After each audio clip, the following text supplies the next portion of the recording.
ဂီတာတန်လေးတေးပြီးကရွှေအိမ်ဆန်းကျင်နာသူနဲ့ချစ်ရတာပျော်စရာတလဲစိတ်ကြီးခါတလဲမသေးကြတဲ့ဘဝရှိရာ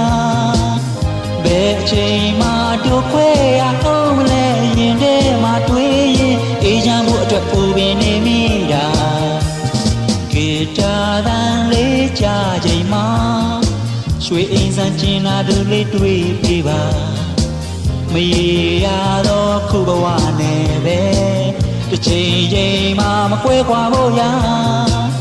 မန်စီယာရွှေသာတိုက်ခန်းကရှောက်လန်းကဆင်းလို့အမြဲတမ်းချစ်ဖို့ခေါ်ခြင်းပြီပေါ့ကွာလာနေပါလာနေလာနေဂီတာထဲမှာ